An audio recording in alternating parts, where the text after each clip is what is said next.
Magandang araw. Ito po yung inyong card of the day. Check natin anong energy para sa araw na to. But this is a timeless reading kahit kailan nyo naman po ito mapanood as long as dumaan sa inyo tong reading na ito. No, gawin lamang nating guidance. Okay? Ako nga pala si Purple Teen. Para sa mga bago dito, please don't forget to like, follow, or subscribe. Kung magugustuhan ninyo itong ating reading, pa-share na rin. Malaking tulong po yan. Pwede rin po kayo mag-leave ng inyong reaction or comment below. At kung interesado po kayo sa private reading ko, make sure na yung legit Purple Teen page lang po yung i-follow ninyo. Ito yung tip na may bibigay ko sa inyo since marami na pong nagpapanggap na ako. Okay? Hindi porke kapareho ng picture ko, ako na yon.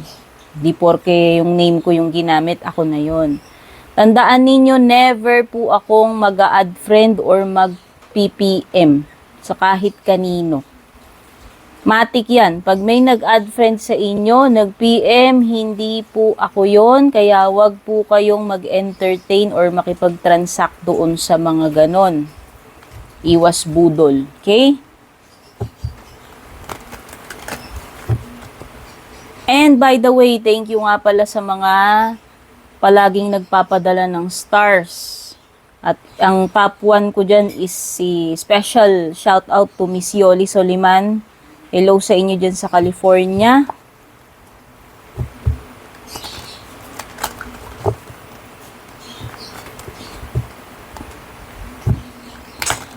Okay, mention ko na rin. Sige, special mention ko ha. Kahiyaan na to. Yung mga loyal sa akin sa private reading, syempre ilan lang yung mga lang with honors yung babanggitin ko. Giselle Ann, si Miss Giselle Ann, si Miss Bell, sino pa?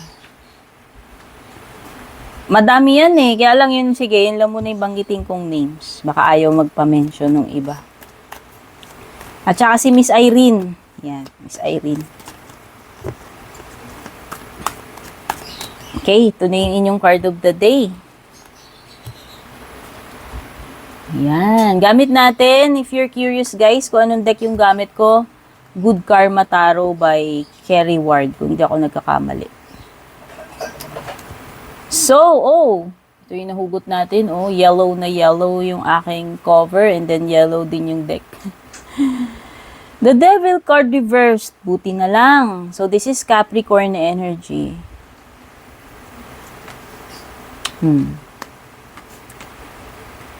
This is breaking free. Kung ano man tong mga bagay na naglilimit sa'yo or kung na-obsess ka man about someone or something, this is breaking free sa isang bad relationship. This is breaking free sa isang anong tawag dito? Unhealthy lifestyle. This is breaking free from masamang bisyo. Anything na toxic para sa'yo, kumakawala ka na doon. Kumbaga, nagising ka na, nahimasmasan ka na etong bagay na to, sitwasyon na to, connection, tao na to, ay walang maidudulot na mabuti sa'yo. At mabuti naman at nagising ka na. Or magigising pa lamang kung mangyayari pa lamang ito.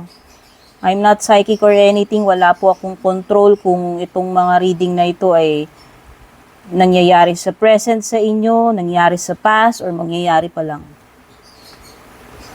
Okay? This is also an indication na kaya mo nang labanan yung mga temptation. Na hindi ka basta-basta mag-give in. Okay? For example,